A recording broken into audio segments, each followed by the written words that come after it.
老外爱玩游戏. Days Gone had been in development for many years. There were multiple delays and the hype for this video game was high. The video game had a lot of things promised to the players, but in the end did not deliver at all. This is a game that probably should have stayed in development even longer. Days Gone stars the main character Deacon, who after losing his wife goes out into the world to survive and find answers about his wife and forget about loss. The character himself is pretty one-dimensional and selfish. There are many opportunities for the producers of the game to flesh out Deacon as a more relatable character, but in the end, every single opportunity was either missed or completely ignored. For instance, Deacon has a policy not to attack any unarmed woman. This would have been a golden opportunity to have Deacon face just such a situation and see how it would have played out. The narrative in the story of the game is both convoluted and obscure and not even written well.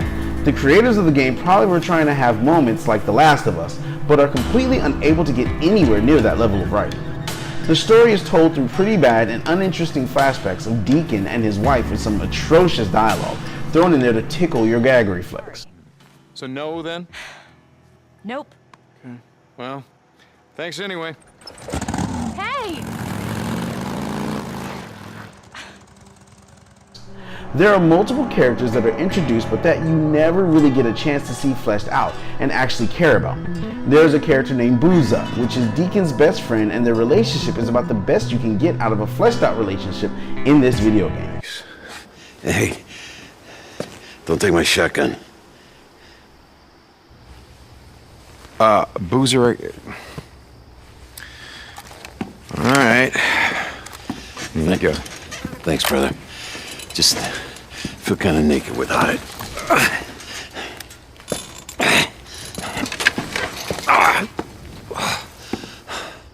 The antagonists of the game are not really that interesting and are even more one-dimensional than the main character. Days Gone not only has a boring story mode, but also a boring setting.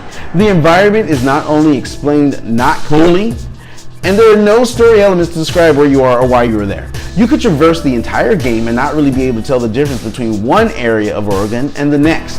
This is not like other open world video games such as Horizon Dawn, where each area has a story and each area has its own characteristics or people.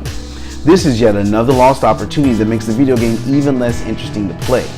The world is sparse and wide, and there's literally nothing to discover in this wild, open, wide world. This was a world that was once inhabited by many people, but when you go into buildings and search around the area, it is almost as if people never really existed. This is another stark difference between this video game and The Last of Us. In The Last of Us, even after years of turmoil and loss, the buildings still show signs of life that once were. There are many items still in rooms that were left, and many things you can find in stores and such, thus producing a feeling of humanity that once existed. Days Gone is a video game that feels rushed and not fully formed. If there is anything to say good about this video game, it would be the combat system. You fighting other factions and zombie-like enemy called Freakers. There are many weapons and skills such as slow motion firing that help with the combat in the game. The melee portion of the combat system is very satisfying. There is also stealth in the game, but that is not very intuitive or interesting either. The stealth portions of the game are actually too easy and forgiving. The best part of the video game was fighting off a horde of the zombie-like creatures. There were hundreds on screen at a time, and escaping the massive horde of zombie-like enemies became very exciting.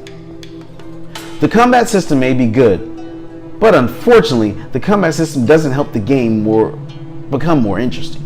The game is still very repetitive and boring. Each mission is basically the same with no real variance to the gameplay. As you journey through Oregon in the game, you meet many new factions that you have to work for in order to obtain new parts for your bike and new weapons.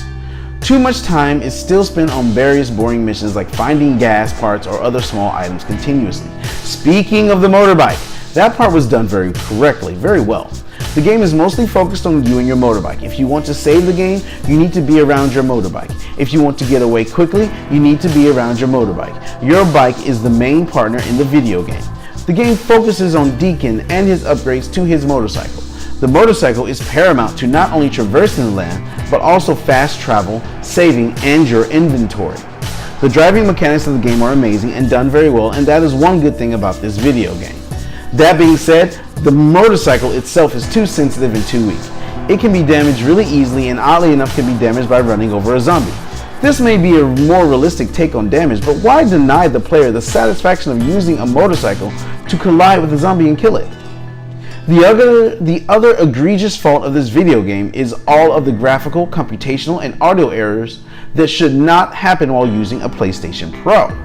There are too many bugs in this game, which raises the question If the game was even finished at all. the game developers had the chance to create a game that would have been a new way to play the zombie genre. There are hints of a game that could have been great. Unfortunately, the opportunity has passed, and this is a game that you should wait to be offered for free before playing it. What are you looking at? I don't know, just waiting for you to smarten the fuck up. Don't!